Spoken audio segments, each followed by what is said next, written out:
Well, good evening, everybody. It's good to see everybody tonight.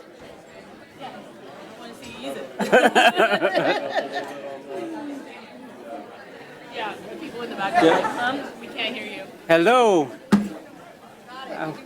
Huh? There we go. That's the first time I've ever used that thing, I think. It's good to see everybody. Thanks for being here. What a full house, good-looking group of people. Thanks for joining us. Hope the fire marshal doesn't come in. It's good to have y'all with us this evening, and I'm looking forward to a lot of really good recognitions, a lot of good business that we're working on tonight. And we will call the meeting for the Marble Falls Independent School District Board of Trustees for Monday, January 27th, 2025, to order at 6:01 p.m. We've got all members of our board present. Thanks for being here, board.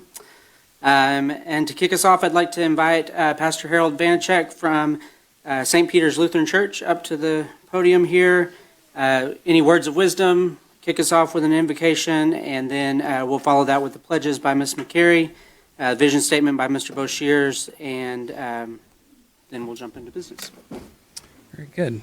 Well, first of all, I'd just like to thank Dr. Gasway and our school board for inviting me to offer an invocation for tonight. So I have a couple things. One, I have a prayer, and then I have a blessing, especially for all of you in front of me.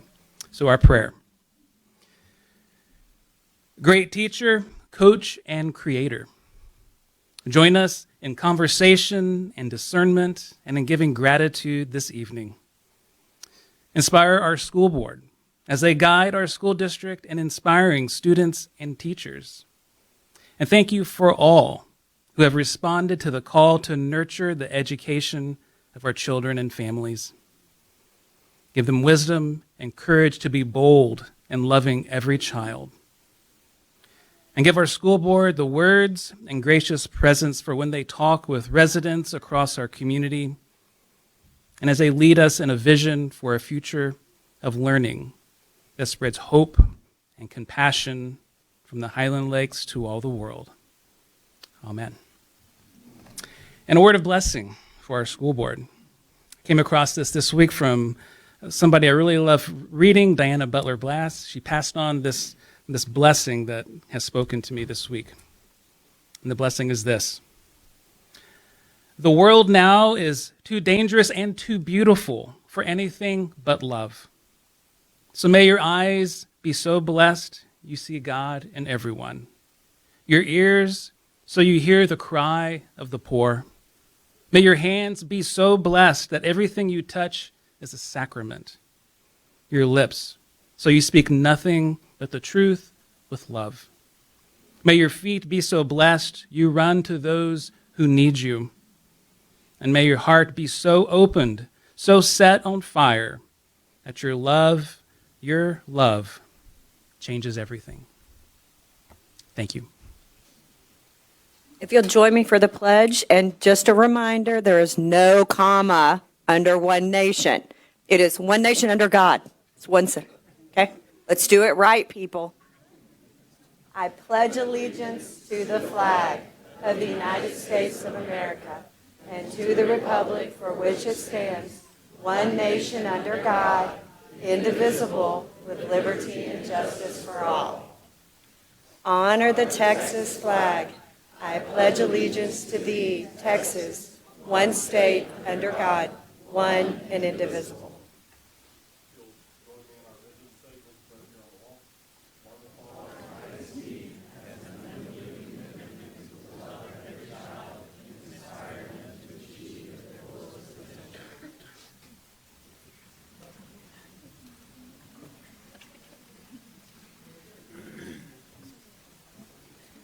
Thank you all, and thank you, Pastor Vanacek, for joining us and for also your work in all sorts of different ways, but most notably recently the Community Advisory Committee for the bond we'll be talking about later on. We appreciate your support all the way around. All right, let's see. Let's get into some of these special recognitions here. Superintendent's Award, Ms. Fletcher.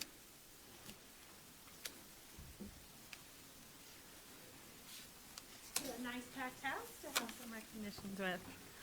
All right, we are here to recognize two amazing students. Can I have Sky Laird and Darian Cervantes Flores join us up front?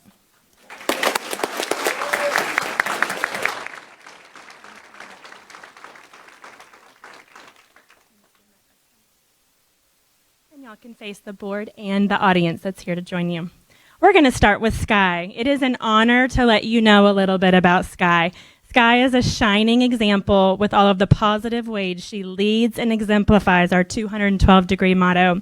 She's attended Colt since pre-K, and we have gotten to witness her growing up firsthand.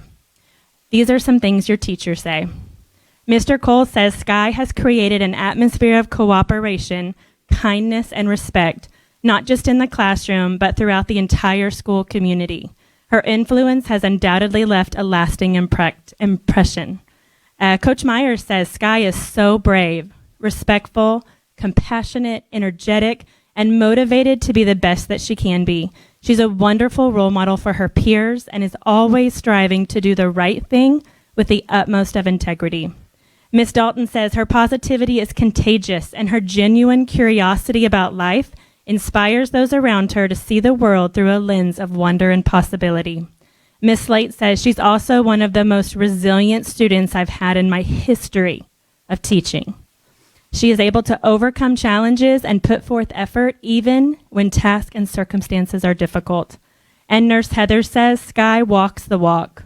She rises to the challenge. She's kind. She's caring. She does the right thing even though not always people are looking. And Miss Greenberg says Sky is highly esteemed and a highly esteemed student leader in the ACE program. But here's what your peers say. Calliope says you live 212 basically every day. Grace says, I've learned from you how to care for people. Emma says you are above and beyond with how intelligent you are. Landry says you make school a better place by how respectful you are to your friends and teachers. Oriana says you try hard and help solve problems when things are happening between people. Olivia says I've learned from you how to be more patient. Kay says I greatly look up to you because you're an inspiring classmate that I hope to learn more from. I honestly couldn't think of a more deserving person. Jaden says I see you including people when no one else is. And Mila says I am not surprised that you got this award. They chose a great person that lifts people up when they are sad. And William says you deserve this award because you're amazing. But your family says, Aunt Lisa says she is a very loyal, kind-hearted person that tries her best. She loves to laugh and tease. She is one of the toughest kids I know. She takes life's challenges and runs with them. She can and will overcome obstacles in her path. Congratulations, Sky. So we have a book of letters from your peers and teachers, and a little award and a book from Miss Crane. Moving on to an equally amazing person, Darian. Darian has the kindest heart, and he leads by example. He also exemplifies 212. He came to Colt last year from Marble Falls Elementary, and he's been a big blessing. Your teachers say, Miss Whiteside says it's been a very rewarding experience to watch him work so hard and make so many gains. He is so considerate of others and works so very well in small groups. Coach Myers says Darian is always willing to help others, listens to others' opinions, and truly demonstrates being a reserved yet effective leader amongst his peers. He is so deserving of this award due to his integrity and the commitment he has to do the right thing. Miss Tinker says your kindness, integrity, and the way you treat others sets you apart. Miss Dalton says his dedication to his goals is matched by his genuine care for others, creating a positive and inspiring presence wherever he goes. He is a shining example of what it means to lead with both heart and perseverance. And Miss Revan says your determination and effort do not go unnoticed. I truly wish you could see yourself the way I see you, full of potential, talent, and greatness. Your peers say, Ranger says you are so nice, friendly to your classmates and teachers. You are golden. Joseph says you are very good at soccer and always have good sportsmanship. Noah says at recess you try to include everyone that wants to play. Noah says your actions show you that you're a leader in every way. Elisa says, you are always putting forth extra effort and working so hard at school. Piper says, you put others first and help people out. Gabby says, you truly inspire the people around you to never let anything bring you down. Tripp says, you are always trying to make things better for everyone. RJ says, you make people laugh and you're one of the most honest people I know. Sky says, you always let people play with you and are so thoughtful. And Danny says, you go out of your way to help people. And your parents say, Darian is a sweet and affectionate boy. He is very attentive and helps us in whatever ways he can at home. He is loved by all of us. Congratulations, Darian.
I almost sent y'all a text message and I was like, no, don't.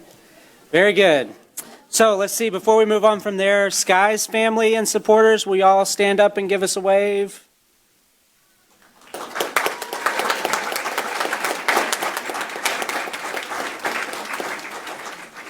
And how about Darian's family and supporters? Stand up and give us a wave. There we go.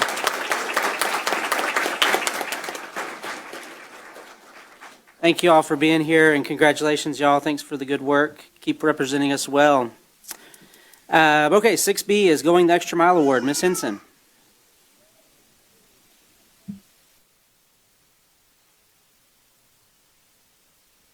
Good evening. Tonight we will be honoring Miss Lauren Myers with our Going the Extra Mile Award. Miss Myers, will you join me at the podium, please?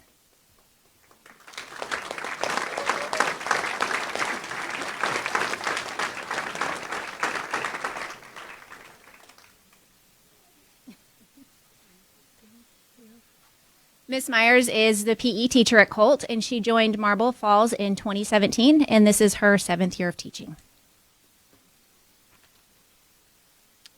It's a true honor to be able to talk about Coach Lauren. Coach Myers is a phenomenal human being. When it comes stand on the side. We didn't know if she was going to get here. I was like, where's she at? It was a surprise. We are beyond blessed to have Coach on campus. She elevates the school culture with every way that she leads. She amps up our practices and our processes. She believes in every single student. She lives 212 degrees with every fiber of her being.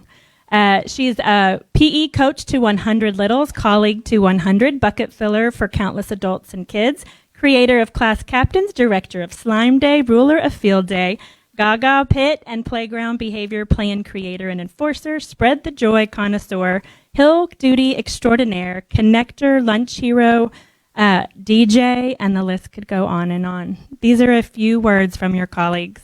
Inspiring, thoughtful, engaging, dedicated, asset, genuine, loving, honest, enthusiastic, impactful, creative, humble, blessing, relationships, connection, purposeful, intentional, supportive, unwavering, positive, welcoming, incredible, funny, passionate, and a unifier. 212. This is from your husband. Lauren's commitment to her students and coworkers is steadfast and consistent each and every day. She shows up for them with energy and enthusiasm each day and truly loves her job. She's passionate about getting to know her students individually. She truly strives to make each student a better person, and she believes in them and the skills that they need to be successful in and out of the classroom. All that being said, here's some words from students.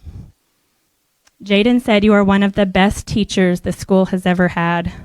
You let us use our voices, and you are always kind to us no matter how loud or crazy we can be. I've never seen you call someone anything else besides their name. And you've only been here 2 years." And to know every single student's name is a big deal. But you've only been here 2 years, she said. That's pretty impressive. You're always welcoming in class. And sometimes when I'm walking by and I see you playing games with the littler kids, I'm just in awe. You're one of the first good mornings I hear when I'm walking inside. You teach us stuff in PE that most people don't get to do. I'm really glad I have you as a teacher. And Graham said, "Coach Myers has done so many great things for this school, and it's hard to remember good things she's done because she's always doing something to help, work out problems, or even deal with tough situations. She's always smiling and being kind. PE is never boring with her as a coach. Coach Myers is a great person in and out of the school." We sure love our Coach Myers.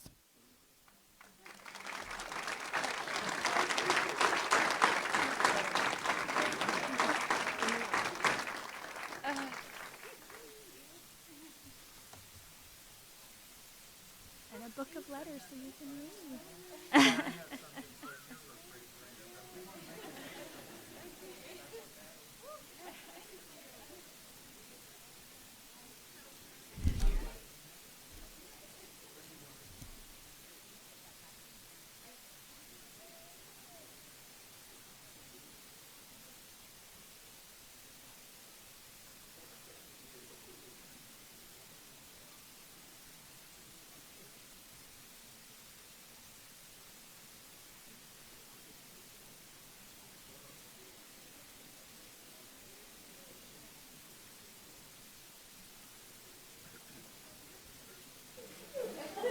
Congratulations, Coach Myers. While she makes her way.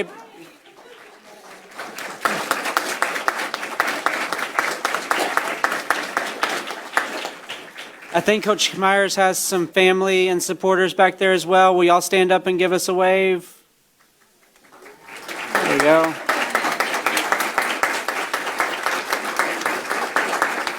Very good. Thank you so much. All right, Spotlight on Excellence. Dr. Gasaway. Join me.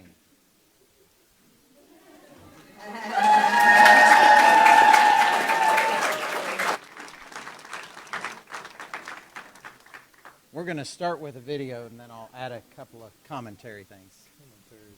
Here we are. It is January Spotlight on Excellence, and you have somebody in mind that you want to nominate. Tell me a little bit of who you might be interested in. Yes, sir. I felt that during this time of the year, one person came to mind. I see a lot of people amongst the district that do excellent work, but one person that came to mind was James Connor from the high school. He is one of the FFA advisor ag teachers, and he's done a lot for the kids this year and a lot for the parents, to be honest with you. And I watch him day in and day out, the interactions that he has with our students down at the Ag Barn, whether it's the project that he's in charge of to helping other kids that have other projects that he's helping the other advisors with. One of the things he's done this year that really has been a tremendous help to the students and the parents is he went out and found a feed store that he's able to get lower prices for feed and supplements, which has been a huge benefit for parents' pocketbooks, which has allowed kids, obviously, the extra funds to do some other things. On his weekends off, he actually travels to the feed store and he picks up that feed for the families, so they're not having to traipse across the country to get feed. We found last year it was very difficult to get specific feeds in our area that the kids were needing. So he actually goes out, he picks up the feed after placing the order for the families, and he brings it back to the school on his days off. He unloads it and makes sure that the kids have what they need. And that's just you know, it's hard to find. I get a lot of compliments from families from other schools that go to shows that we go to, and actually commend how much we are blessed to have him, because they struggle in areas that he actually is filling those gaps. Awesome. He is someone that we've been getting just some positive affirmation as we've looked for spotlight winners to really highlight, and from driving the bus in the mornings and the afternoons, serving on committees to just try to make an impact on Marble Falls ISD, to all the work that he's doing. Definitely somebody we want to spotlight as excellence. Thanks for nominating Yes, him. thank you. I appreciate it. Thank you, Mr. Connor. Hi, my name is Jennifer Verdell. I'm an educational diagnostician for Marble Falls ISD, but more importantly, I'm the parent of 2 students, one at middle school and one at high school. This nomination is for Mr. James Connor. Mr. Connor is an FFA teacher and ag advisor at Marble Falls High School. Mr. Connor goes well above and beyond the call of duty day. And while I know there are many educators that do that as well, I feel like it's important for us to celebrate him. Mr. Connor starts his day in Florence, Texas, where he drives in, he goes to the barn, checks on all of the animals, goes and gets on a bus, drives a route, goes to school, works all day, and does the afternoon shift. Mr. Connor's not just there Monday through Friday. You'll find him at the barn on Saturday and Sunday too, helping students out with all kinds of things. We often joke that we're going to buy him an RV because he is there so much he should just live there. Mr. Connor's pretty amazing, not just in that capacity, but also in many others too. From a very personal standpoint, this was a first-year ag project for my daughter, who is a sophomore at Marble Falls High School. She decided to do a goat project. While the goat project seemed like a great idea, we didn't realize when it came time to go to a jackpot show that we would need a goat hauler or a trailer, and we don't own those. Mr. Connor heard about our predicament, and he said, I'll meet you at the barn Sunday morning, 6 a.m., be ready. He met us at the barn, helped us load our goats. We went to a jackpot show. He remained there all day long and then hauled the goats back to the barn. That's a Sunday. That's not his workday. That's Mr. Connor going above and beyond. And it's not just our story. There are many others that have stories just like that. So this celebration is for Mr. Connor. I hope that you feel the love for Marble Falls. You inspire all of us, and we hope you stay here forever. Thank you for all you do for our students, and of course, parents too. Congratulations. Here we are. It is January, and we are talking about Spotlight on Excellence. And I will tell you that throughout this year, your name has come up over and over again, whether it's driving a bus early in the morning, late at night, the hours you put in, the committees you serve in, the commitment to our kids, going the extra mile, your work with our ag kids, and just going above and beyond in so many different ways. How do you have the energy to do it, and why do you do it? Well, I'll tell you, if it wasn't for the parents or the admin, it'd be a lot tougher than what it is. So with us having the parent backing and good administrators like our CTE director, Ms. Bernard, and our principal, Mr. Henson, makes it so much easier on us with our paperwork. But honestly, it's for the parents too. They're always there to help back us up and give us any type of support we need. We got a lot of our parents are on our ag alumni, and having them there to just kind of push us forward, it helps immensely. I want you to know it was, the nominations were all over the place, from transportation, driving the buses, your work in ag, your just commitment to our kids in our district. And so I just want to say congratulations. Thanks for being our Spotlight on Excellence Award winner this month. Thank you. Appreciate it.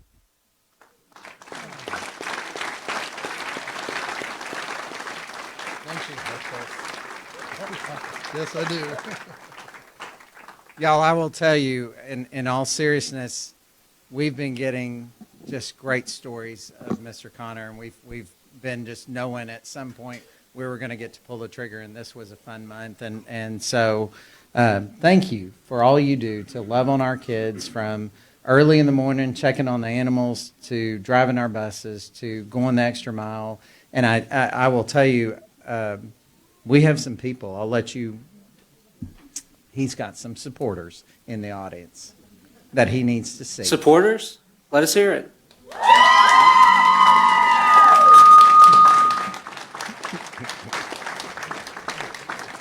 A small something from us to you, and then something to hang on your refrigerator at home. And let me get my picture with you, if you don't mind. Okay.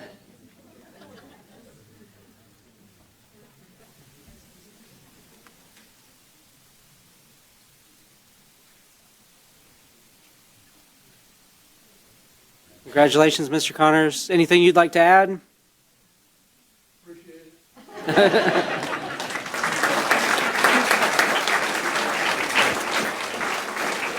Mr.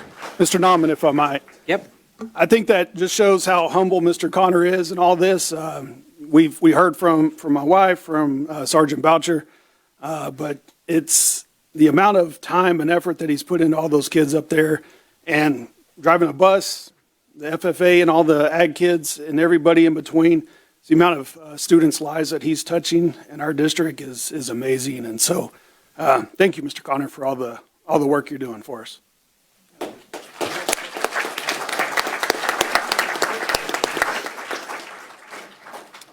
Well deserved. Very good. Spotlight on engagement. Ms. Leffley.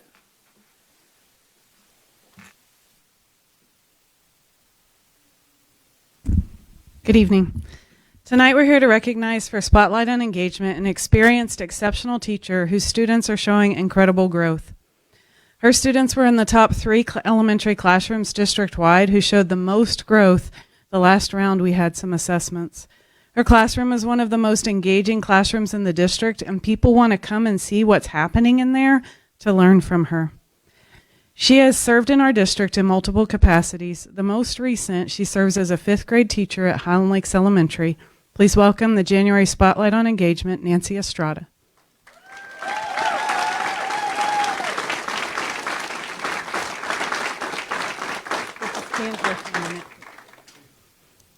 When you walk in her room, you enter into a world in which you are captivated by what will be learned. You want to be a student again, and you become one. You get sucked in, and then you forget you were there to just observe or to stick around for a couple minutes. You're there 20, 30 minutes. As stated by her principal, Nancy is an exceptional educator who goes above and beyond to ensure her students' success. Her engaging, well-aligned lessons incorporate best practices in bilingual instruction, making learning accessible and meaningful for all students. She is a master of sheltered instruction techniques. She has trained our teachers over the years, and her in the classroom right now, her kids are growing more than almost anyone else. It's amazing to see.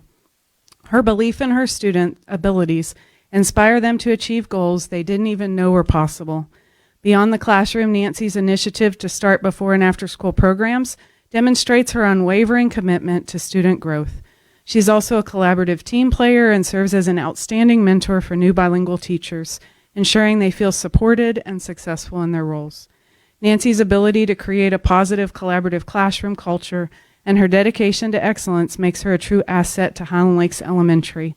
Nancy, thank you for being a role model for students and staff by showing everyone what can happen in a vibrant, engaging classroom where every student feels empowered to reach their full potential and show growth. Thank you.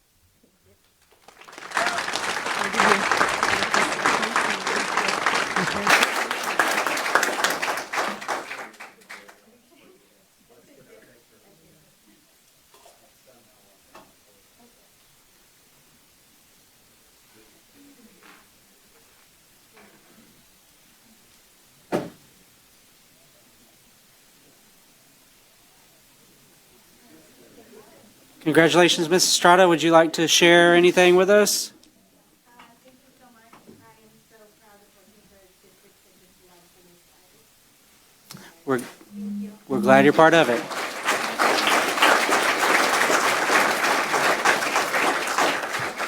Ms. Estrada's family, friends, stand up, give a holler, give a wave.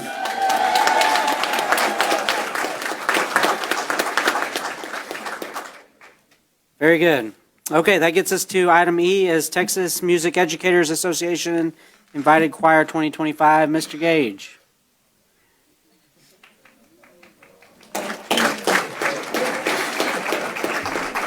Both sides. Face them. Face them. Both sides. Come on.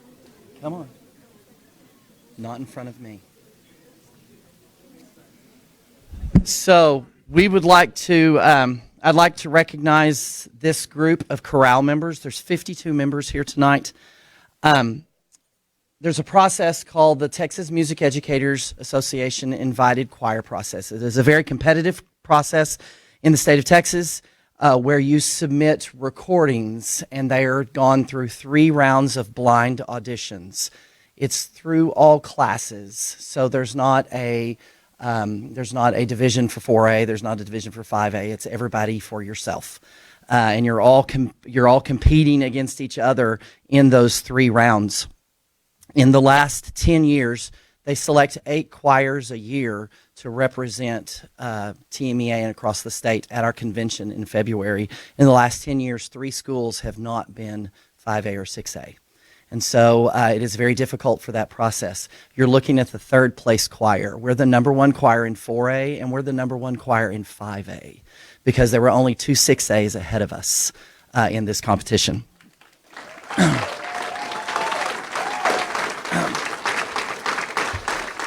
The hard part of this process is you have to submit multiple years of recordings, because they're not looking for people that have one-hit wonders. They want to see the consistency in programs. And Dr. Gassaway has been encouraging me to be a part of this process as long as he's been in the district. It's a journey. It's been a lot. But we won this award, or was invited back in May, and then you have to produce with a choir that you haven't seen yet. So you have to put together a full concert. So we perform February 13th at 7 p.m. In San Antonio at the Convention Center in front of thousands of choir directors. So it's a little unnerving, because they're going to be judging us because they didn't get picked. It's okay. Some will love us, some will hate us, and some will be like, meh, but we don't care. We found joy in our journey getting here. These kids have worked tons of hours to get to this place. We have 2 preview concerts, which is like our quarterfinals and our semifinals coming up. We have one in Austin on February 6th, and we have one here at the high school on February 10th. And then we travel to San Antonio to represent Marble Falls. And so we want to thank you for being supportive, Dr. Gassaway, and the board for being supportive in this adventure, because it was never about the concert that's coming up, and it was always about the growth. And these kids are amazing humans that are incredible singers and incredible musicians. So thank you very much.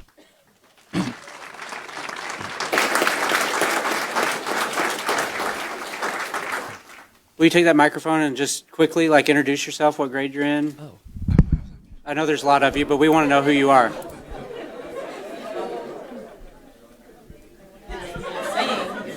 You can sing also if you want. I think I'm good. My name is Caden Greenberg. I'm a senior. My name is Christian Morales. I'm a junior. My name is Garen Jones, and I'm a senior. My name is Harley Blair, and I'm a sophomore. My name's Reese Corsi, and I'm a junior. I'm Ella Bray. I'm a senior. I'm Elsa Vandefort. I'm a junior. I'm Taylor DeLeeson. I'm a sophomore.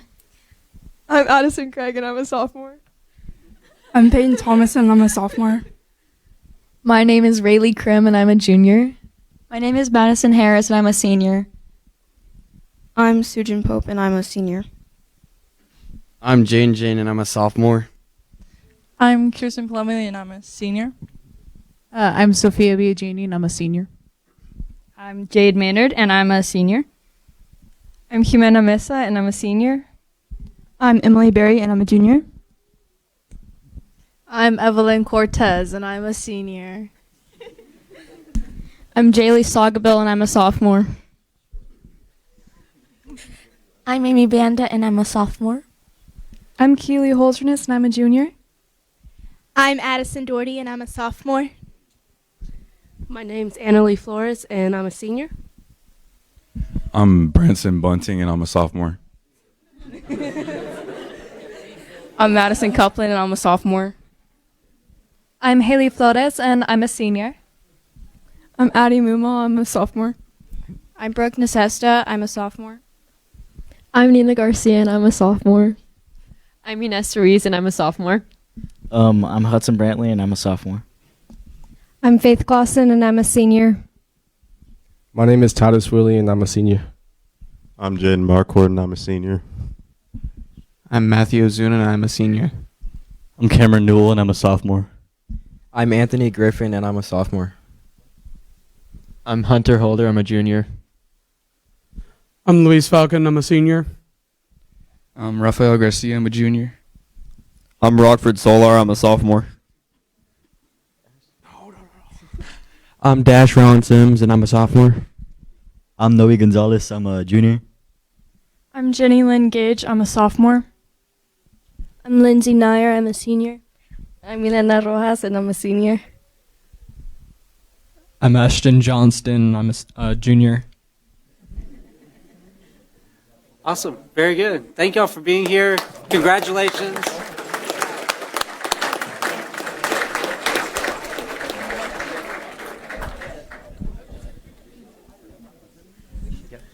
Goodbye. No. Go. We're doing all state. And then I have the next group. So Okay. Can I just well, say? before maybe just audience members, if your family, friends, support, stand up, give us a holler.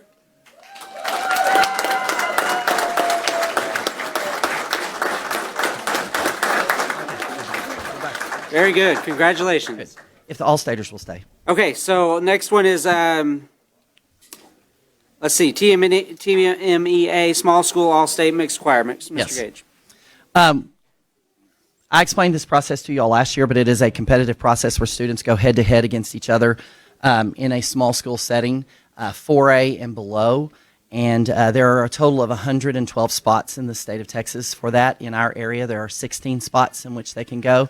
Our area goes from around the College Station area all the way up to, grabs a little bit of Dallas all the way up to Wichita Falls. So it's a very large area with a lot of schools. And we had 6 All-Staters this year and 2 first alternates.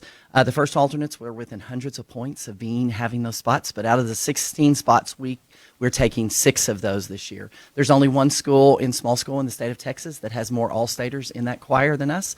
That's Canyon, Texas, who's a good friend of ours, and we all know him. But he has 10. So we have a goal now. And so we're not going to let that happen again. We actually had 29 make the region choir, 27 make the pre-area round as they compete, and then 12 at area. And out of those 12, these 6 are your All-Staters. We have Ines Ruiz is a first-year All-Stater alto, and then we have Jaylee Sagabil as a first-year soprano All-Stater, and then we have Hudson Brantley as a bass sophomore 2-year All-Stater now. We have Ella Bray, who was a 2-year All-Stater and first chair all the way.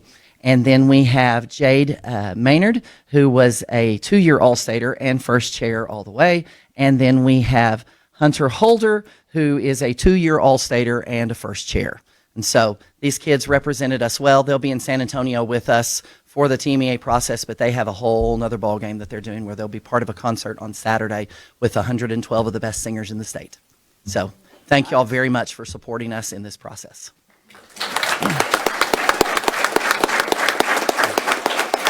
Okay.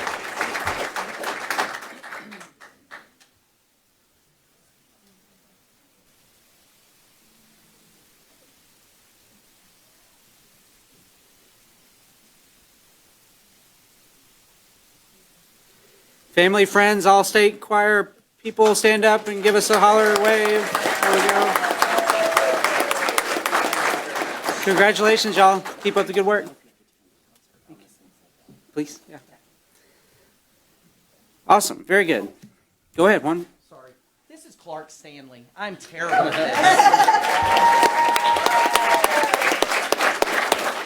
this. Clark is my partner in crime. And so he leads the All-Staters. He led the All-State program this year and took over that and is the big responsibility. All of that goes to him, the credit and everything for that. He's a great addition to the district. We stole him from Liberty Hill, and we're not giving him back. Very good. Congratulations, Clark. All right, Marble Falls High School College Board Awards. Mr. Henson.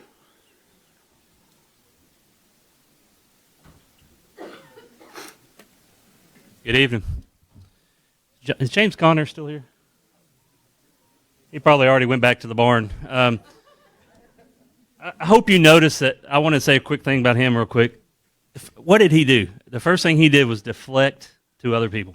But that's who James is he's just an amazing man and educator. But the first thing he did was give Bernard and me and parents credit. He never likes to take the credit, but he deserves every bit that he gets. And so that was awesome to see that. You also got to see some of our amazing choir. Just blessed to be able to be their principal and get to hear them pretty much anytime I want. I just walk down the hallway and find my way to the choir room and get to listen to them, and they're amazing. And so I do encourage you and everybody in the audience to come out on February 10th and see that concert there at the auditorium. I promise you will not be disappointed. So I now have the opportunity to recognize some of our seniors. And so y'all come on up if y'all are here. I'm going to call your names here in just a second. October of their junior year. Okay, so I want to set this in place so you can understand the process. We have all of our juniors take what's called the PSAT NMSQT. A lot of letters there, but it's the pre-SAT test and the National Merit School Qualifying Test is what those letters stand for. And mind you, they took that their junior year, October of their junior year, so the fall of their junior year. It takes a full year for the College Board to kind of filter through all those and finish out with National Merit and semifinalists and then all these different awards. And we just found out about 2 weeks ago that 19 of our finest of our senior class won 33 different awards from that process. And so kudos to these young men and women to not only be amazing representatives for Marble Falls High School, Marble Falls ISD, and then just Marble Falls in general, but to also give their best effort because sometimes our students are like, what are we taking another test for? And we try to really push that junior test because it does make a difference and you do have an opportunity to be recognized for that. And so this is who we have. And so I'm going to call your name. There's 4 different distinctions that they could have gotten. And basically this means you're in the top echelon of each. And so rural is one of those. Hispanic is another. African American is another. And then first generation. And so inside of each of those, depending on how they filled out their stuff, they fall into one of those categories. And so these are some of the top ranked kids in the nation, not just the state of Texas. That's the thing about this College Board thing is it's a national deal. And so we found out, and then I've called them in and let them know they needed to be here. And so first up, and y'all just kind of wave from wherever you're at. I'm not sure which order you're in. Sophia Biagini, she won the Rural Award. Ella Bray won the Rural Award. Alexis Fergoso won First Generation and Hispanic. Brian Garcia won First Generation, Hispanic, and Rural. Lucy Griffin won Rural. Jordan Guzman won First Generation, Hispanic, and Rural. Tyler Hamblin won Hispanic. Elena Ismailov won Rural. Destin Johnson won First Generation and Rural. Lindsay Nyer won First Generation and Rural. Isaiah Lazos won African American and Hispanic. Ryan Nolan, First Generation and Rural. Lillian Parker won Hispanic. Yahir Perez won First Generation, Hispanic, and Rural. Sophie Reyna won Hispanic and Rural. Timothy Rios, Hispanic and Rural. Elliot Rossbach, Rural. Kathy Silva, First Generation Hispanic.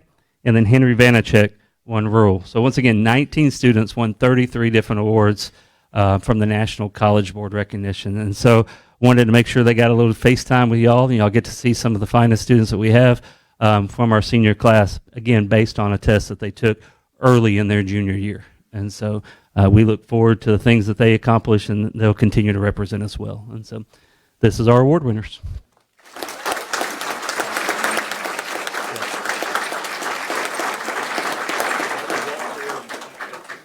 Congratulations, y'all. Thanks for representing us well.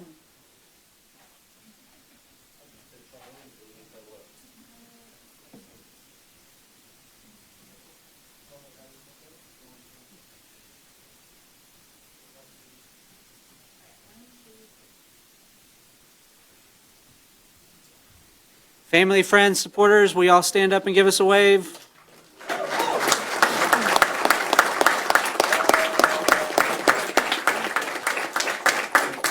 Very good. Congratulations, y'all. Thanks for keep representing us really well. All right, Dr. Gasaway, School Board Appreciation.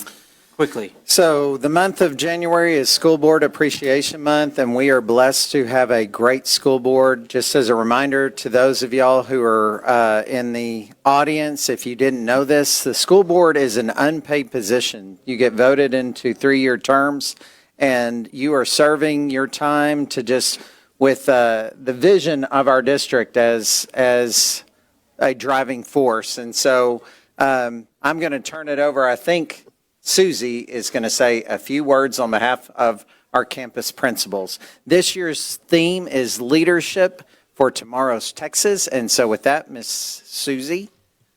Yeah, good night, good evening. I just want to say thank you to our board members. Y'all are amazing. Tonight we come together as a leadership team to recognize you. And I think the biggest thing that comes to mind when we see you and we think of you and we meet with you and we talk with you is that you truly stick to our vision.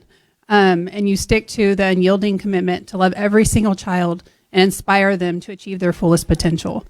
It's done with every action. It's done with every decision you make, whether it's supporting a teacher with the tools or the resources, or whether it's supporting our students with love and support. You are always there.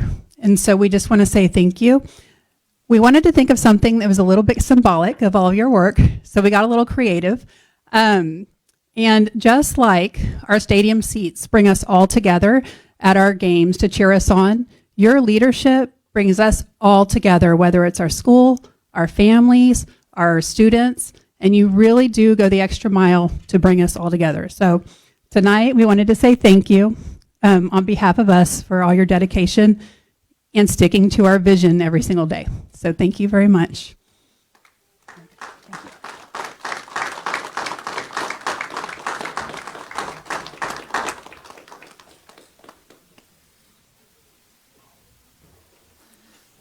There is also a bag at the dais that each one of you received from Marble Falls ISD. Just one more small little something that hopefully you can wear at SLI this summer. There's 2 of them, so we should have 3 days worth of good gear. So there we go. Very good. Thank you all, and thank you for serving the way you do, so it makes this job easy. Okay, so we've got, let's see, this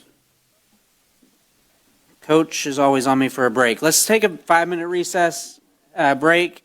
We'll come back and get into business and if this would be a good time, if you're not interested in sticking around, step out and we'll carry on the board meeting in 5 minutes. It's 6:48.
Let's see. So we're at citizen comments, but I do have some citizen comments, but they're all regarding bond issue. And so if it's okay with you all, if anybody objects, just let me know and we can do it now. But I was going to maybe wait until we get to that discussion point and then have citizen comments at that time, if that's okay with those of you who've signed up.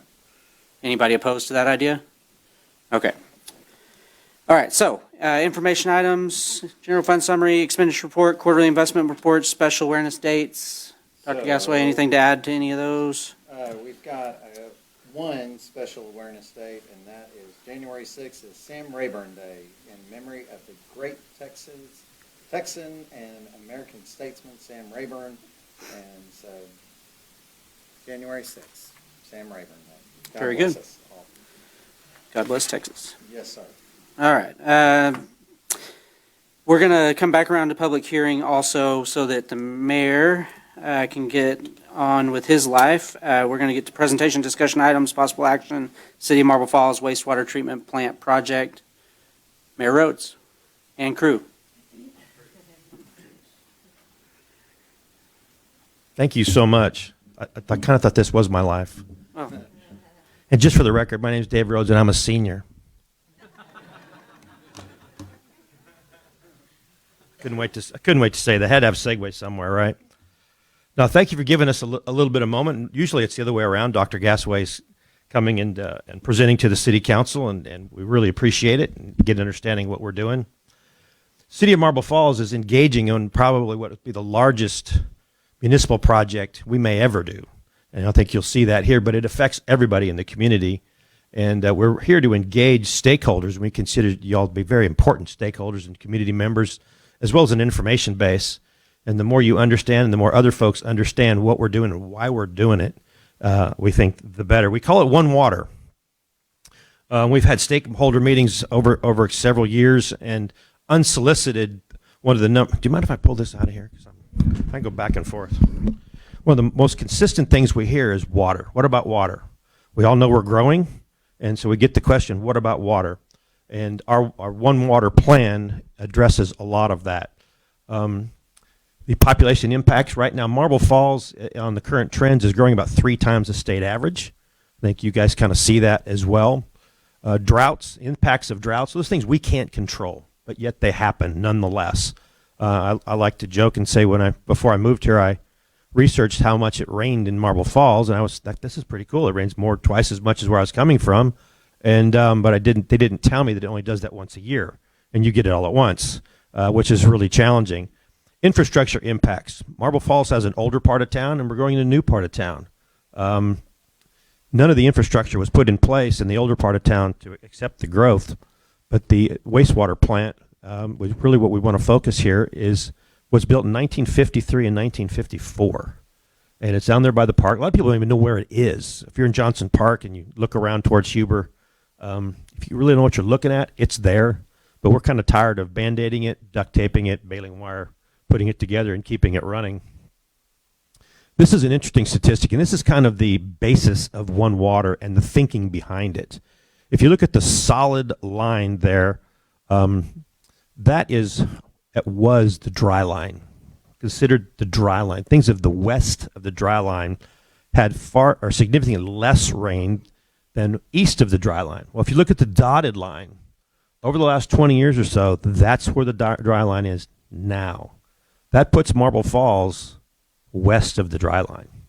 And it's no secret. Again, we get all of our rain all at once typically, but we're getting less and less, but the growth is not stopping. It's still coming. One of the things we look at as a city is our current infrastructure and our current water sources. We take trends. I know you guys track trends as well. From a strictly water standpoint, if we were not to change anything, our existing supply base or the growth trends, we would be stopping. We're not going to be out of water, but we can't have any more water to produce by 2045. It may sound like a long way away. From a city and a large infrastructure standpoint, that's not. We need to look 10, 20, and 25 years out or more. So what is the One Water plan? The One Water plan maximizes surface and groundwater. A lot of people, if you paid close attention to the papers, a couple years ago, Marble Falls purchased a very large groundwater source south of the river. That's a substantial addition to our system. We're in the process of engineering that into the system currently. Encourage water conservation. This is something we're going to get heavier in. I'm not a punitive guy. I don't like punitive measures. LCRA seems to like that stuff, but we need to talk water conservation. And school district is one of our largest water consumers, mostly on ball fields. And if you look at the water usage that we produce at the water plant currently, about 2/3 of all the water we produce goes to irrigation all by itself. And so conservation is a big piece of that puzzle. Recycle water irrigation, we call that purple pipe. We have grants in part of this program that we're pushing now to continue and to expand the purple pipe system. So you guys will be beneficiaries of some of that too. I know that's coming. Advanced purification and reuse.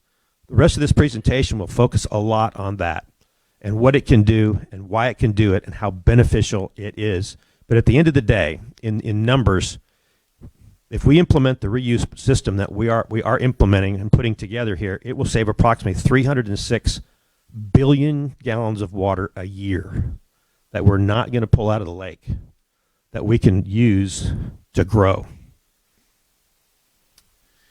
So it's important to understand phase one, that 1953, 1954 plant, not only is it old, but it's outdated and it's out of capacity.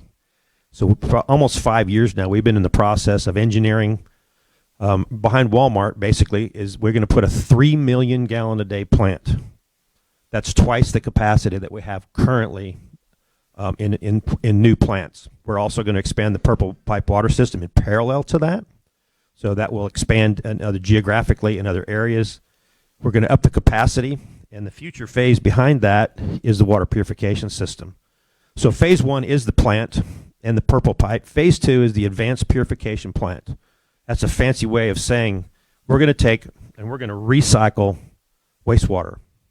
We can recycle approximately 70% of the input that we currently put in. Most people don't realize we process currently today over 1.2 million gallons a day just through the wastewater plant. And if we can, and all that water is wasted at the backside of the plant. Most of it's puts on hay fields, and it's just gone. We can't get it. This operation will allow us to reclaim 70% of that water. That's where we get 306 billion gallons. By the time this plant is built, which is probably 24 to 36 months, we are going to stick a shovel in the ground in March. You should see that somewhere around that window of time. And it'll take a couple, 2-3 years to do that. We will already be pretty close to reaching the 1.5 million gallon a day capacity of our current wastewater plant. So we're starting this none too soon. It's a long process. Phase two of that is the advanced purification system. And that's really important for us to understand and educate what that is. If you've ever been in the Navy, I've talked to a Navy guy this morning. He said, yeah, I've been aircraft carriers. This system is not new. The technology continues to advance. It's challenging only from a we're not used to it standpoint. If you've been on a cruise ship, and it's done all over the world in places that are really drought. So sustainable solutions is what One Water is about. You saw the 2045 on there. Again, that seems like a long way away, but it's not. And so projects like this allow us to extend that decades and decades. One of the things I think is really exciting about this has become a passion for me. I'm going to pass this around real fast. This is kind of a visual. Purple pipe, there's a label on here that's turned around. So if you look at this in the light, purple pipe water is where you start in the purification process. The other one is lake water. And if you look at those in the light, most people say the lake water, you can tell it is has a lot more stuff in it than the purple pipe water, just from a starting standpoint. So you start with purple pipe water, which is really, we currently put it on the parks and many other places in the city. And for all intent and purposes, purple pipe water is drinking water that's not been chlorinated. That's an overgeneralization, I get, but that's pretty close to what it is. Sustainability is the key here. Most cities rely either on groundwater or surface water or a combination of those things, and nobody gets to own it.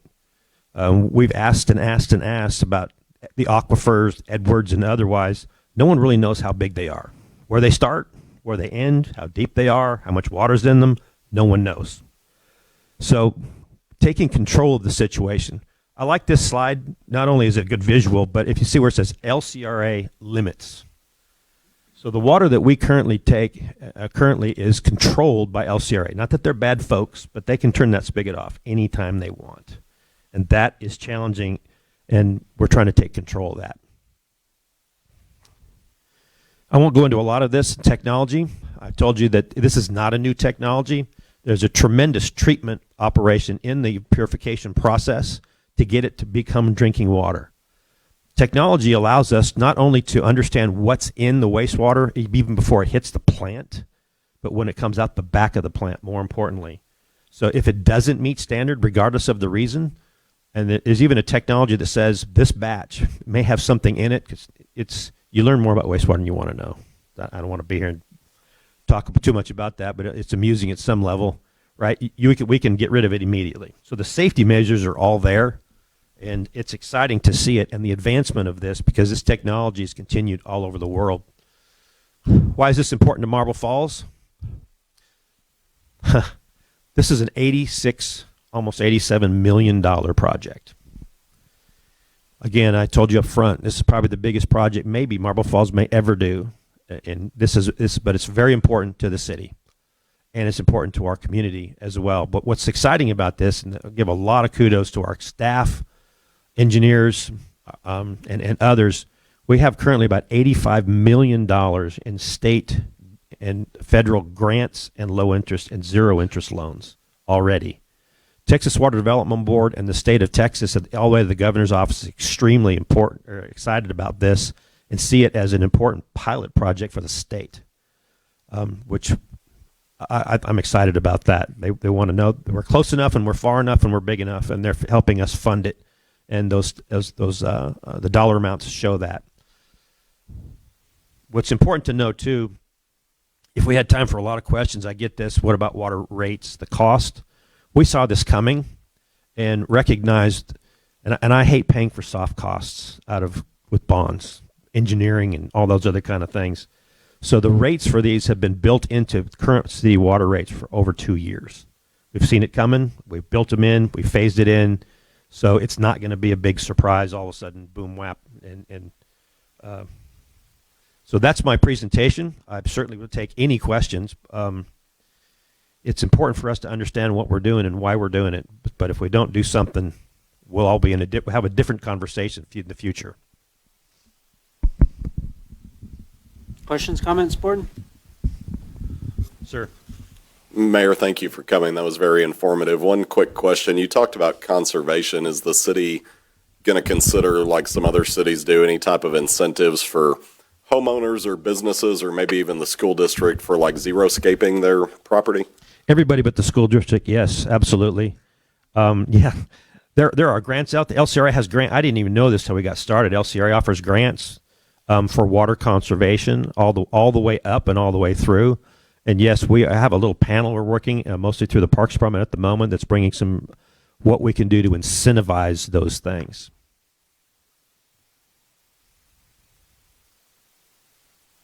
Thank you very much. Appreciate your time. Did anybody drink the water? There we go. Glad nobody drank the water. Thank you. Thanks, Aaron, for being here as well. Okay, let's get to, we'll skip, well, go ahead, Stan, you're on your way up. It'll be quick. Inclement weather resolution, let's go. Good evening, board. In front of you is a resolution for your consideration. Last Tuesday, January 21st, we had inclement weather, some snow and ice that created some hazardous driving conditions. And so we did have school closure on Tuesday. And according to our local policy, DEA local requires us to have a resolution if we are not going to make up that day missed, so that we can compensate all of our employees, our exempt employees, not exempt, salaried. We have 703 total employees. For your consideration on this resolution.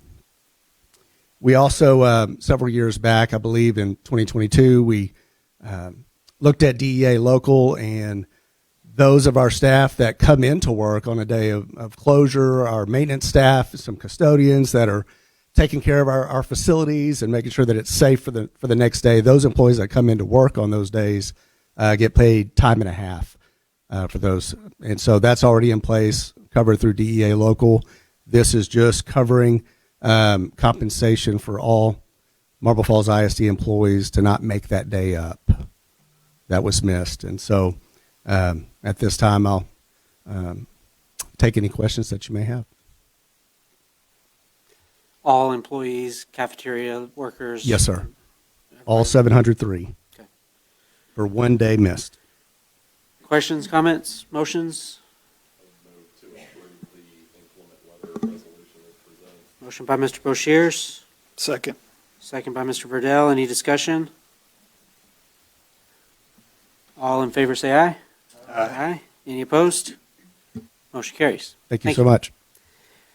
All right, we'll circle back around to citizen comments based on our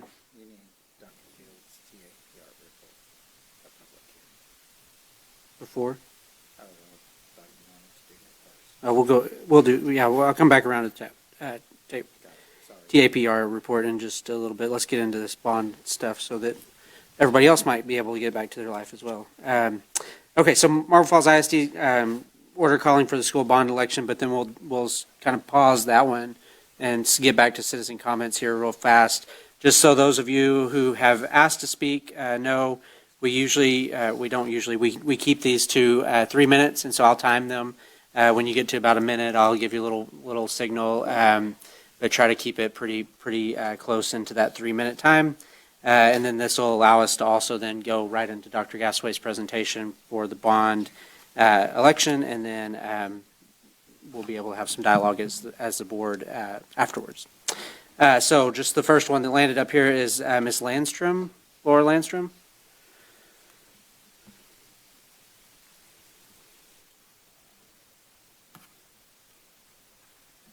Do I just start?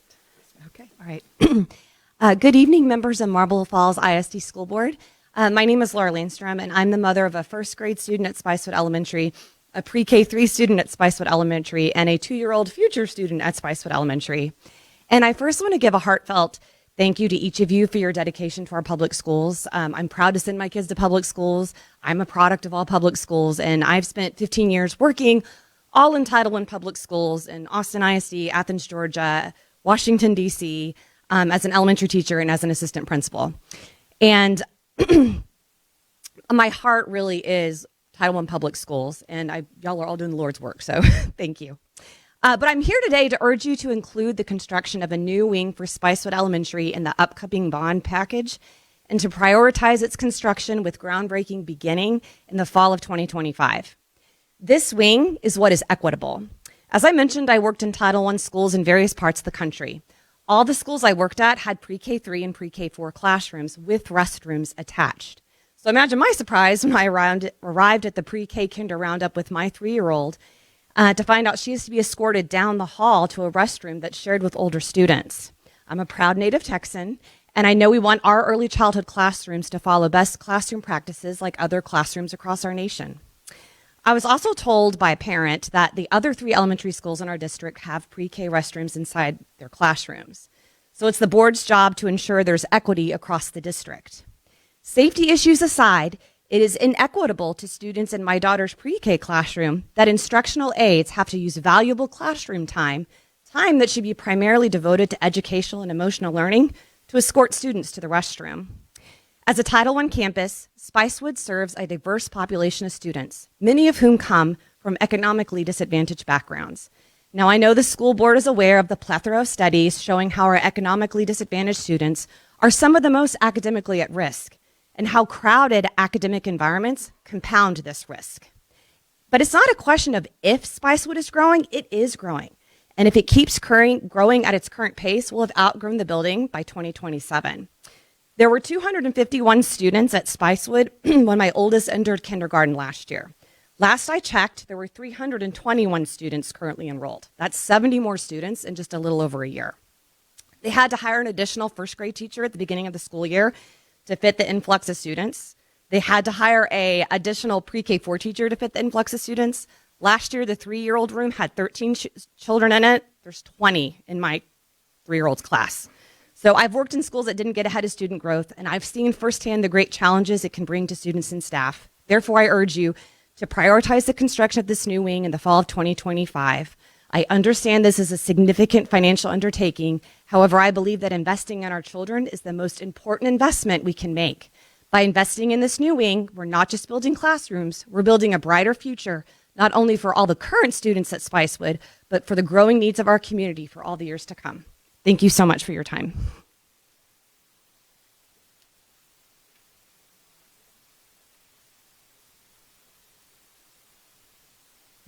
All right, this makes Miss Maxey, sorry, my microphone wasn't on. Just wanted to get that in the record.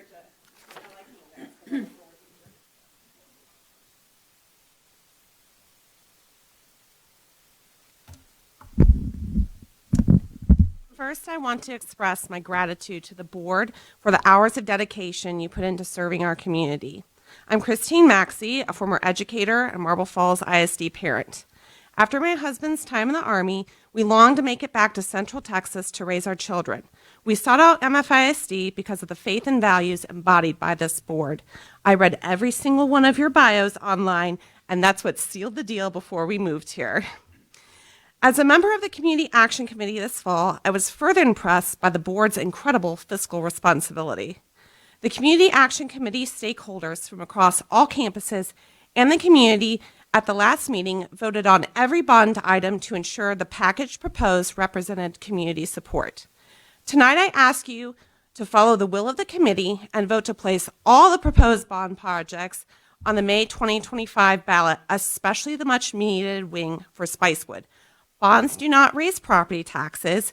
Waiting until November will raise the total price millions of dollars for the exact same projects. The Spicewood wing had a near unanimous support with 39 people voting yes and only 1 dissenting on the committee. Spicewood has been steadily growing at adding 50 new students a year for the past 2 years with no signs of slowing down. As you can see by the enrollment numbers, the secret is out. People are moving here because this is an excellent place to raise children. This fall, I saw lots of young children when I went door to door in Thunder Rock promoting the Vader. Spicewood covers the largest geographic area, has the most amount of homes and apartments being built, yet it can only accommodate 450 students, at best, if grades are distributed evenly. A new wing will take 2 years to complete. If we are lucky, it will be done right before maxing out capacity. Spicewood is a Title I school like all of Marble Falls ISD, and an overcrowded campus will have a deep negative impact on all students, but especially our disadvantaged students. As a former high school teacher, I can tell you the earlier students fall behind, the wider their gaps will get unless there are drastic interventions. My daughter had 30 children in her kindergarten class before we came here. She was wildly behind despite excellent curriculum, and it took 4 extra days of homework every single week in first grade for her to catch up. My youngest enters kindergarten this fall, and I now fear that she and other children will face hardships if this new wing is not built. The campus will be bursting when she enters second grade if there is no new wing. Our children have one shot at elementary school, their foundation. The decision you make tonight will have a profound impact on their future. Thank you for your time. With time to spare. Good job. Thank you. Ms. Williams.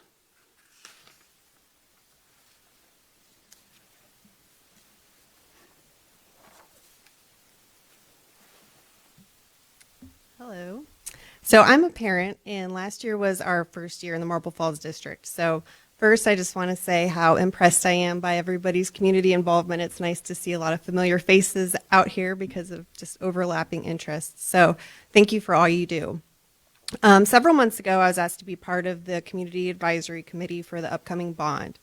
The topic of the Spicewood expansion was, of course, discussed at the meetings, and as Christine said, it was supported by nearly everyone in attendance. It was ranked as a high priority need of the district by everybody that was there. We saw the real enrollment numbers that steadily grew, the growth in the communities and the increasing building costs. And it just made pretty clear sense to everybody there that it was a smart thing to do with this upcoming bond. And we talked a lot about how we wanted to make sure we didn't fall behind of the growth because of how detrimental that could be to the students, as Christine talked about. So anyway, I'm hearing rumors that the $13 million proposed is still in the package, but it might just be earmarked more generically so that we can just see if the growth happens. So, I totally understand we don't want to build anything too early, and we don't want to have an empty classroom. I know that was kind of the reputation of Spicewood in the past anyway. But I think it's important that that we all left that community meeting with not only viewing this expansion as a need, but there was also a really high sense of urgency there for this particular project, as opposed to all the other projects. Like this one we thought needed to be started pretty quickly. So, if those rumors are true, it just seems like there's a disconnect in the information being shared at our meetings versus maybe what's being discussed with the board.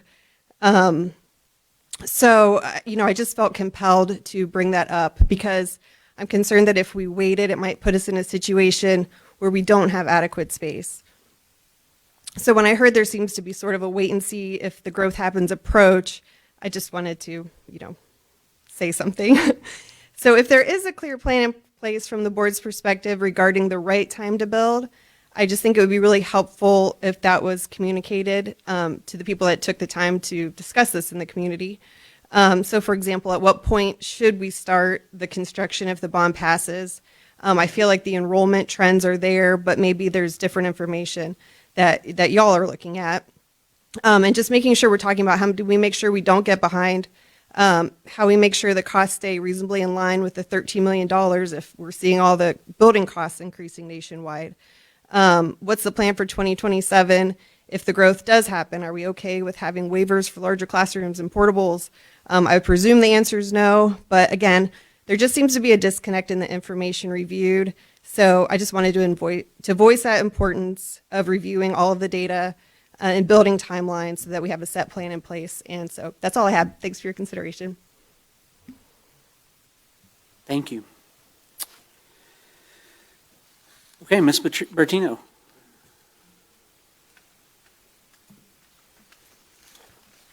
Let me adjust this.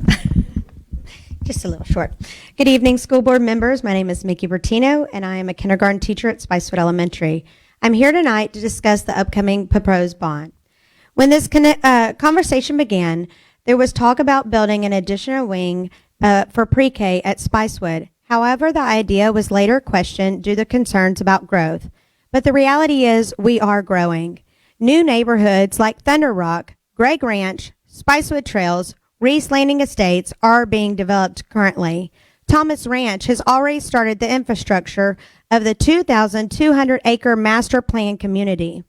Additionally, 2 apartment complexes are nearly at completion. My classroom numbers have increased significantly since I started at Spicewood Elementary 10 years ago. When I taught pre-K, my class size was as small as 9 students in 1 year. This year, we've had to add additional pre-K, first grade, and 4th grade classrooms due to the growth. This year, our pre-K 3 class grew from 13 to 20 students, a significant increase that clearly shows the rising demand for early childhood education in Spicewood. Moreover, the number of pre-K students is a key indicator of what we can expect in terms of future kindergarten enrollment. The growth in our pre-K 4 classes directly translate to an increased need for space and resources in the coming years. By addressing these needs now, we can ensure that we are fully prepared for the influx of students rather than scrambling to find solutions when it's already too late. The time to plan for this growth is now, so we can continue to provide a high-quality educational experience for all of our students. This is not because of the new zoning lines. It is directly the result of the development in our area. We need to prepare for continuing growth, and since bonds are not proposed every single year, we need to plan for the next few years to come. After the proposal for the new wing was questioned, an alternative to add bathrooms to classrooms was suggested. While I understand that intent, I believe funds would be better spent on dedicated pre-K wing, which addresses both current and future needs. Kindergarten students are already used to independently going to the restrooms with no issues, and adding bathrooms to the classroom would reduce valuable space needed for hands-on learning.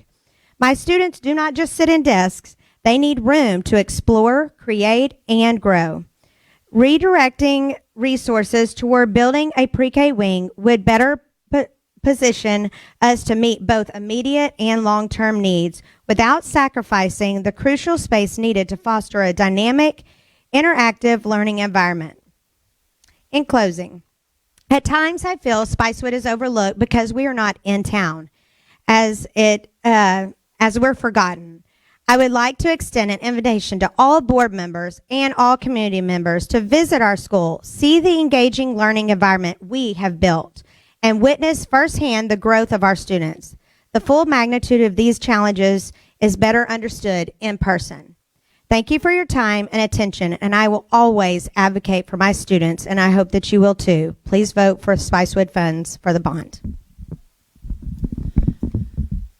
Very good. Thank you. Okay. Do we have that's all of our citizen comments. Maybe you have a presentation? Okay.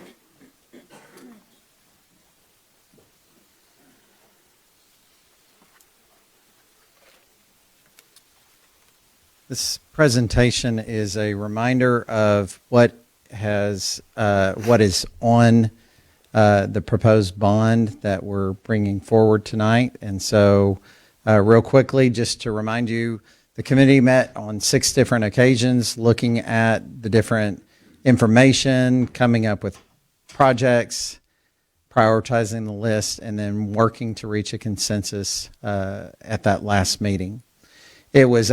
I will tell you one of the things, just as a side note, we felt like we needed a little bit extra, and that was the 6th meeting, to make sure it was a very collaborative, community-driven process. And I would hope that the members that were on the committee would feel like that extra really brought it home for that. So this is the recommendation.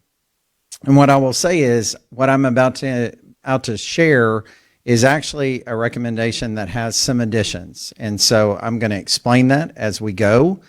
Because there's going to be a few people in the room that are like, I don't remember that. And that's okay, because what my plan was to communicate with the Community Advisory Committee tomorrow to just let them know here's some subtle changes. But the projects, renovation of district-wide facilities, technology, safety, security, maintenance, Highland Lake Circular, growth-based elementary expansion, Spicewood Elementary vehicular circulation, high school CTE, district-wide programmatic enhancements, high school dance, this is a new one I'll talk about in a minute, elementary playgrounds, high school multipurpose facility, high school auditorium renovation, new weight room, high school softball artificial turf, Mustang Stadium turf replacement, district-wide digital marquees, Mustang Stadium scoreboard, energy efficiency, Mustang Gym locker room addition, high school auxiliary gym, relocation of high school baseball field with turf, and then high school band hall. All of that equals $172,200,000. And let me give you some specifics. I'm going to go fast. The district-wide renovation, district-wide facilities, we've been calling that deferred maintenance. We want to just refer to it as renovation of district-wide facilities, $65 million. District-wide technology, this includes part $2.2 million that are one-to-one device for students and staff, 2.6 for some of the infrastructure that technology needs to keep it up and running. District-wide safety and security, $2.275 million, working on hardware, looking at some of the entry and some radios. Replacing aging busing and district-wide maintenance vehicles, $5.2 million, 3.8 towards transportation maintenance, 1.4. Highland Lake Elementary School, vehicular circulation, trying to build some capacity to get them off of 1431, $680,000. Growth-based elementary expansion, this is the idea that looking at our enrollment, that we would have a project that would have allocation of $13 million that would have the potential to add 24,000 square foot addition if needed at any one of our campuses. A Spicewood Elementary School vehicular circulation, extending the parking lot and the bus ability, and so basically $700,000. High school CTE expansion, this would be adding 3 classrooms right in that dark purple space, and those classrooms would remove a portable, give us space for additional welding, as well as aerospace engineering lab and classroom, $15 million. District-wide programmatic enhancement and curricular supports, $3 million. High school dance and cheerleader relocation renovation, this is hard to see. You've seen this before, and I'm going to go into greater detail in a minute, but this would be moving high school cheer and dance into the existing band hall, which would be a dramatic increase of space and all sorts of additional facilities from what they have. $2.6 million. Elementary playgrounds, 4 playgrounds, including a relocation of the track at Colt Elementary School, $4.6 million. Indoor multipurpose facility, that would be 70 yards, 60 plus the end zone, plus 3 track lanes, would be $16.5 million. It includes restroom and storage. Renovation of the auditorium, $5 million. That would include seating, lighting, and bathroom upgrades. Weight room, that would be attached to the indoor multipurpose facility, $4.25 million. This would include an allocation for additional weights. Softball artificial turf, $1.185 million. I'm sure the mayor, if he were still here, would love the idea of not watering the turf, not watering the grass, and so this would be putting artificial turf in our baseball field. The stadium turf will be close to replacement by 2027, and this would be allocating $1 million to replace stadium turf. District-wide digital marquees, $500,000, 1 per campus. A Mustang Stadium scoreboard, upgrading the current scoreboard to a new digital scoreboard, $800,000. Energy efficiency, looking at things like solar, LED lighting, retrofit, building envelope enhancements, $3 million in funds. Max Copeland Gym addition, this was one of the last projects that was added from that committee, and this was adding an additional locker room, boys and girls, at the Max Copeland Gym.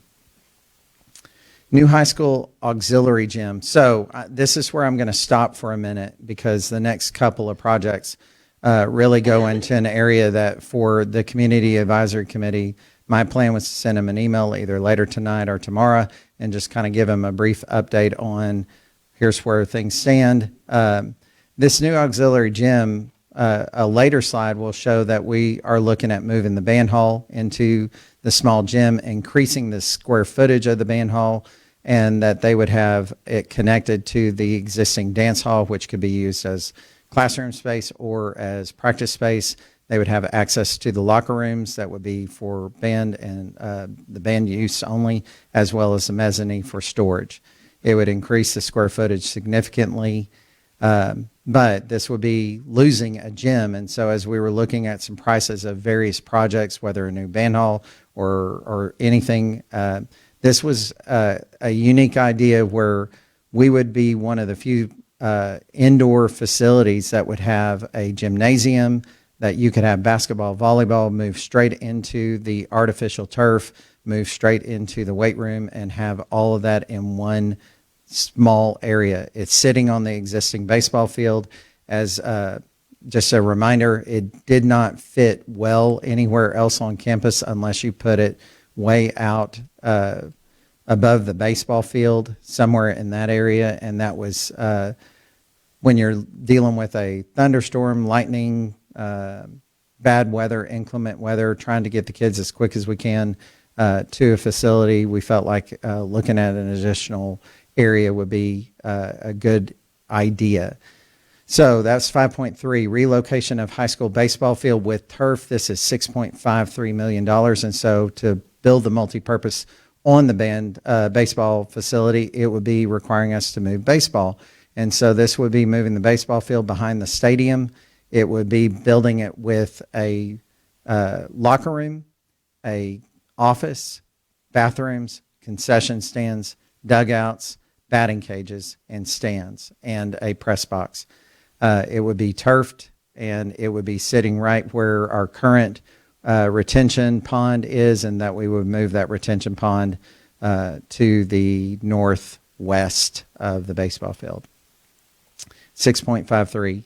And then the band hall relocation, moving it from where it currently resides to the small gym and expanding it in total square footage, as well as having additional projects that get included within that $8.3 million. That is the total. That's a quick little view of all of the projects that add up to $172.2 million. In the second column, it shows you which prop they would, as we're currently sitting, what prop each one of those would be today. Number 2, district-wide technology. That is one that will be in prop A and B with $2.2 million. Bond capacity, just real quickly, as a couple of reminders. One, our $55 million bond today would be worth it would cost over $90 million. Through your good stewardship of bond funds is why we have the ability to have $209 million available with no tax rate increase. And so that's going to be something you hear over and over, is that zero tax increase, that this, if all four propositions, if the board were to move forward with this, all four propositions would, if they were to fail, it would be a tax rate of 21.53. If all four were to pass, it would be a tax rate of 21.53. That 21.53 will not change no matter whether it passes or fails. And so this is the total for each one of the props. Prop A, $31,435. Prop B, $2.2 million. Prop C, $12,515. And then Prop D, $26,550,000. For a total of $172.2 million. I would entertain any questions.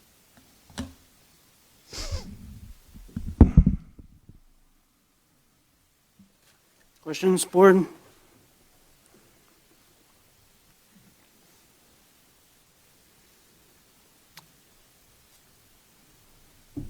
Motions? I do have a motion.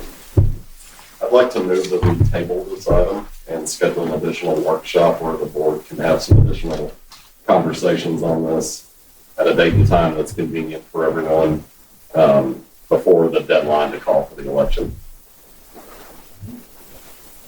Okay, have a motion.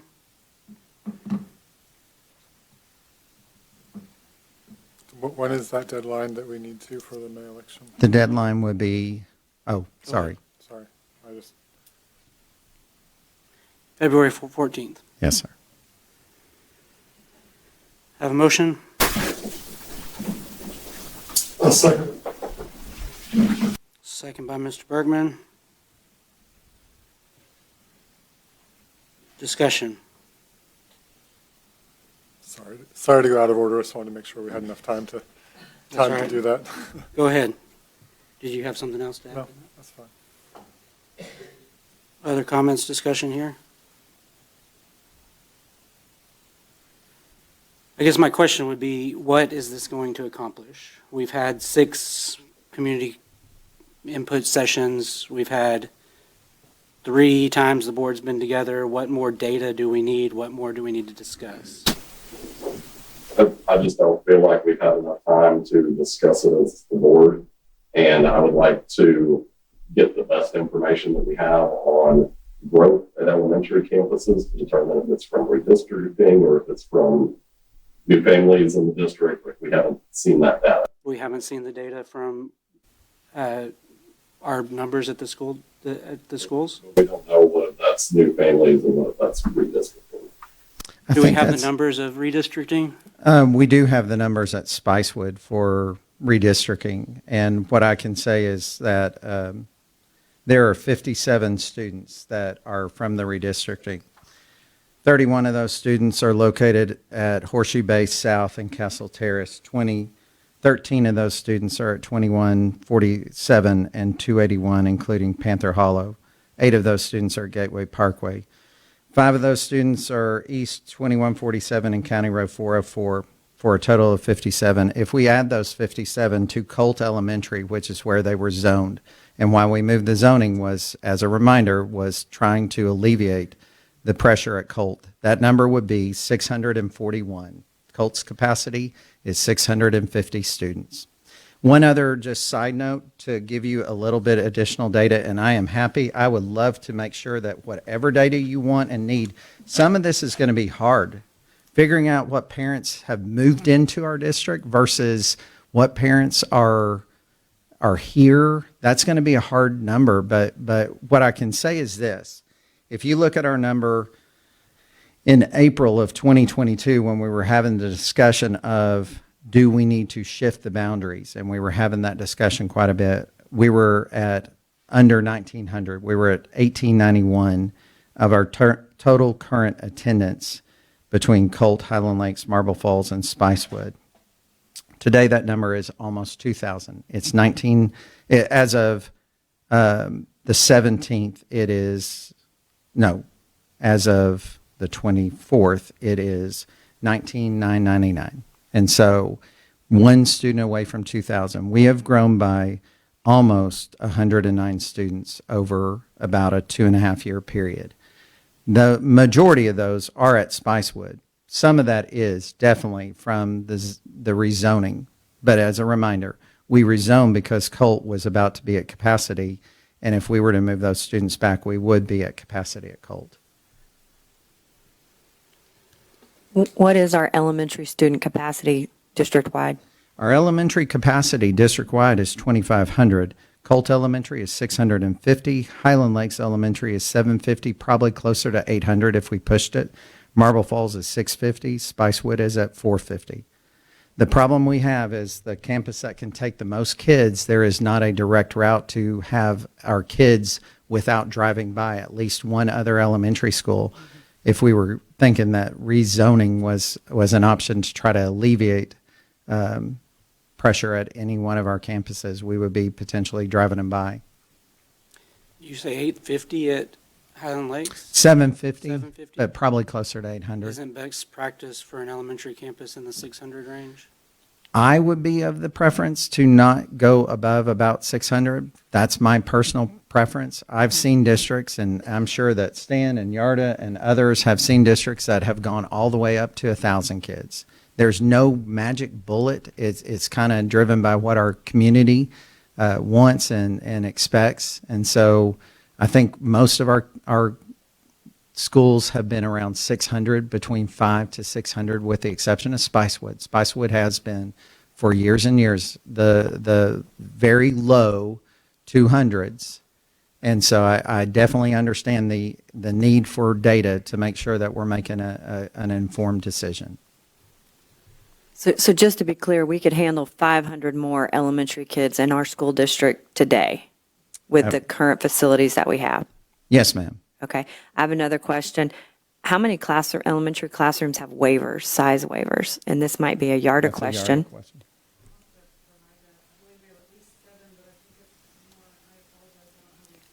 I mean, I know my daughters at Marble Falls Elementary have had, almost every one of them has been in a class that had a waiver, sometimes 2-3 years in a row, just because, like you said, they don't all move in as pre-K kids. Yeah. We get a pre-K, or we get 4 fifth graders. You know, it kind of, you never know where the growth is going to, where the surge is going to be. Absolutely. I just wanted to say the numbers again, what the numbers for the future. Numbers for the future look like. Not that I don't remember, but I'd just like to look at them again, and let's, evaluate all this and think about it again.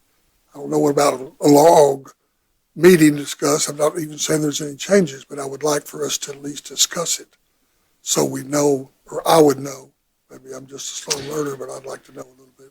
One of the Just to look at them again. Yeah, I'm with you. One of the things I do want to just make crystal clear is that our most current demographic report, like if you're looking at a future projection 5-10 years out, we made a decision to not do one recently because we've spent probably somewhere in the order of $50,000 to $65,000 on 2 reports that were extremely off.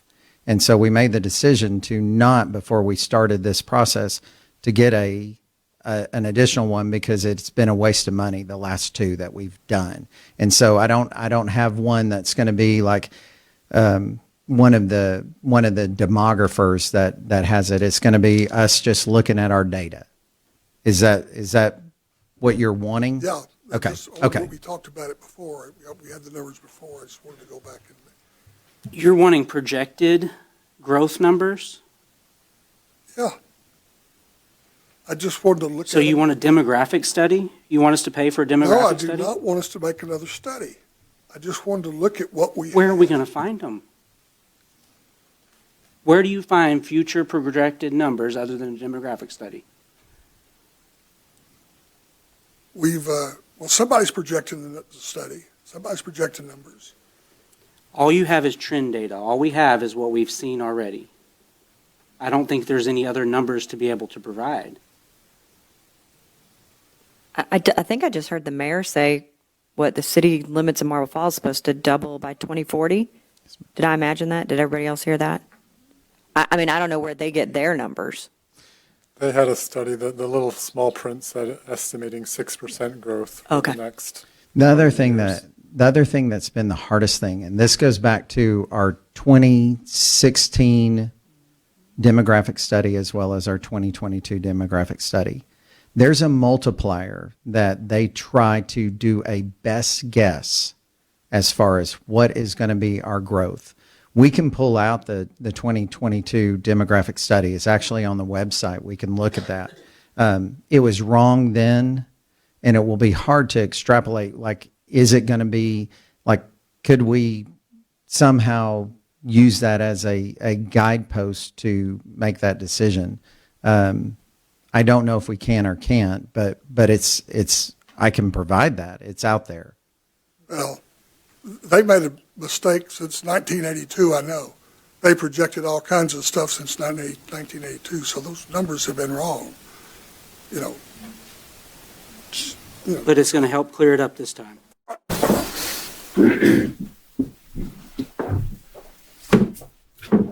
You know, I'll just be quiet. That'd be the thing to do.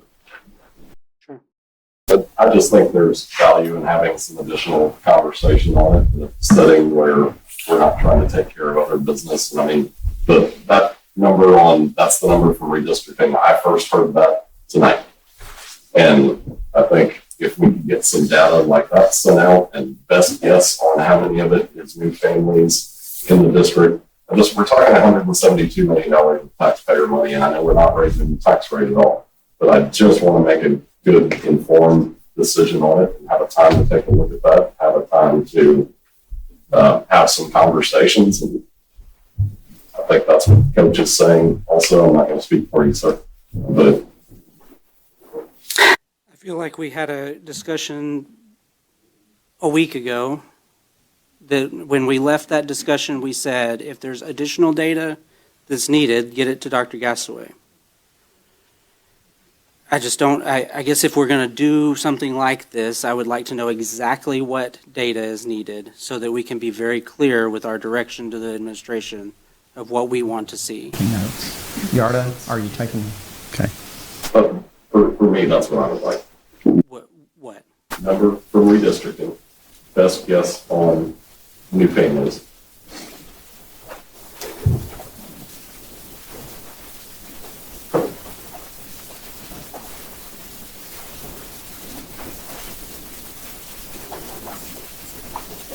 Other questions, comments?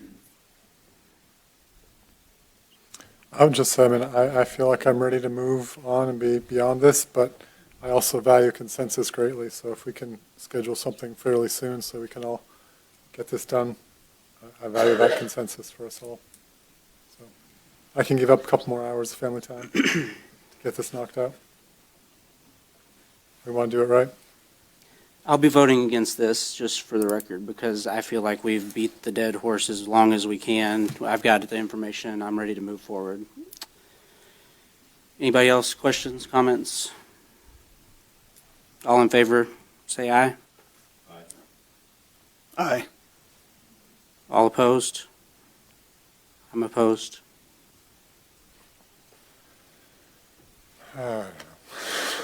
Okay, we didn't all vote. All right. All in favor, Mr. Boshiers in favor or opposed? Boshiers is an aye. Mr. Berkman? Berkman's an aye. McCary? McCary's an aye. It's too big. Too big's a no. I'm a no. Mr. Payson? Aye. Mr. Verdell? Aye. Okay, motion carries. We'll postpone this for a meeting to be determined I will for the work. 14th. We've got to have it done by the 14th. And if there was any changes in the order or the propositions that we're recommending, then at that point in time, we would need time to be able to work with our legal counsel on revising the order if there was any changes. And so I'll have Ms. Schaefer work with the board to start scheduling something as quickly as possible. I think I want to make sure that I'm following the will of the board. This is a two-board meeting. This is one for us to talk about it. And then the next one would be a quick one, potentially, to just adopt the order of election if we get to the point that we're there. Correct? That's what I heard. Okay. Could we, Sure. I'm going to ask a question, and if I'm going to make a statement, and if I say this wrong, Justin, then correct me. Our legal counsel is here from Oric, but we could do it in one night as long as nothing changes in the order, whether it's the cost or propositions. If something were to change in that, we would need to have another meeting to have that order corrected. We don't want to be trying to draft the order from this group. It would be from our legal counsel. Did I say that well? Thank you. So if something changes, we need two meetings. But Yes, we sir. could post it as one. We could post it as one and not take action and then have a second one. Okay. Yes, sir. Let's post it that way, and then we'll navigate. Okay. We're going to be running short, though, because it's already, so we'll need 3 days' notice. Yes, sir. And in order to get two meetings in, we'll have to have 3 days' notice between that one and the next one. So we're going to have to get on this quick. I would be telling you probably to look at the next two Mondays, Monday the 3rd, and that is a student holiday, but that would be a great day to have a board meeting because we don't have basketball, and a couple of you like to go to basketball games. And so Monday the 3rd of February is what I'm going to be asking Ms. Schaefer to start working on as the initial.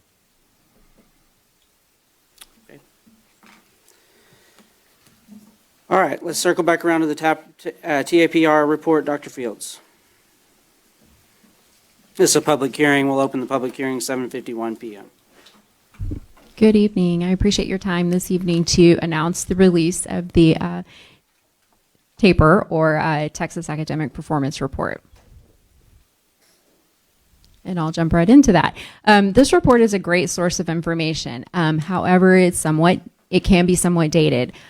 So I enjoy looking at it when people have questions about things. It's a quick way to find different sources of information all in one report, and it's online, which is nice. There's 8 sections to the report. Most of it deals with our academic performance, or STAR, but there are other tests mixed in.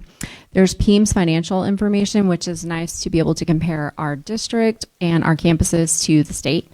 Our accreditation status, our overall campus performance objectives, and there's a report on violent or criminal on our campuses, and then our student performance in post-secondary institutions, as well as our board adopted HB3 goals, and there's a glossary at the end.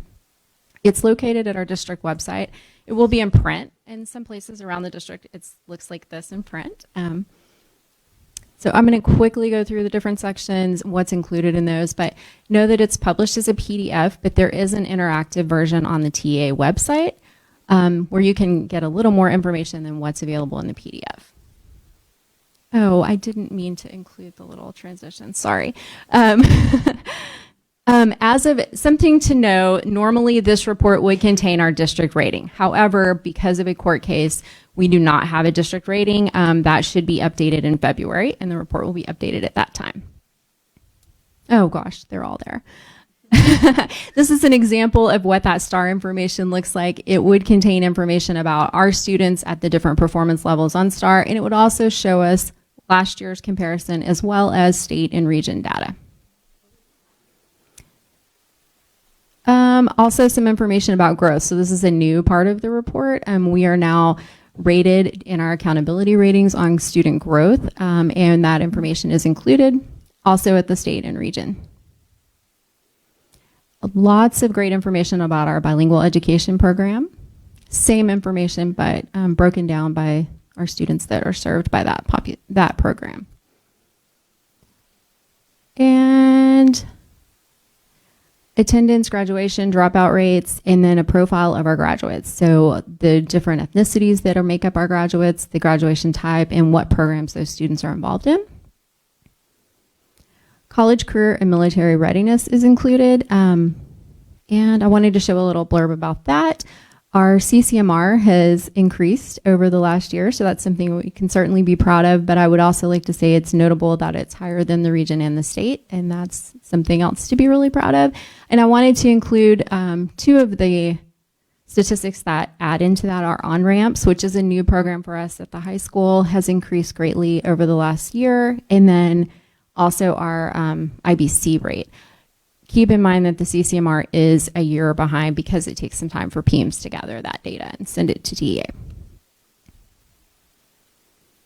Also included is student and staff information and program information. Included in the staff information for future years will be very exciting for us. There's information about our teachers that earn a designation through the TIA program, and that's something that we're going to be doing, and so we'll be able to compare ourselves to the state in that way. Financial information about each campus, and our accreditation status. Because we don't have a rating, we also don't have an accreditation status, but we are considered accredited based on 22-23. Our campus performance objectives. What you'll find in the report is a link to our website, which would take you to our campus improvement plans, and then our report on violent and criminal, and post-secondary. At the October board meeting, you heard all about our HB3 goals, but that information is included in the report. And then there's a glossary at the end. If there were to be something that you wanted to have a question about, you could look it up in the glossary. Okay, so it's on the district website. It's in print a couple of places, and then it's also on the TAA website in an interactive version. If you have any questions about the report, I'm happy to talk about any of it, and that's all I have to say. Any questions? Questions, comments? Thank you. Thank you. All right, this is public hearing. Anybody from the public? Questions, comments? No?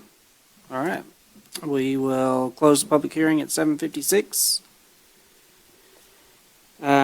Okay, we've got consider possible approval of action. We're back down on 11A. We've got a consent agenda for order of election for the May 3rd Board of Trustees, tax penalty waiver, minutes from the December 16th meeting, the January 13th meeting, and the January 23rd meeting. Anything you need to talk about on those? Only that the order of election for May 3rd is a normal process that we go through every single time we're having an election. So hence why it's on consent. Questions, comments, consent agenda, motion for the consent agenda? Motion by Mr. Boshiers, Second. second by Mr. Payson. Any discussion? All in favor say aye. Aye. Aye. Any opposed? Motion carries. Upcoming meetings, board training opportunities. We've got a February 24th regular meeting, a March 24th regular meeting, and we'll be scheduling something in the next week or so. Talk about bond stuff, executive session. We get to discussion of professional personnel. We'll stand adjourned into executive session under Texas Government Code 551.074 at 7:57 p.m.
Okay, we're back into open session at 8:20, and we also, any action to come before the board? No action.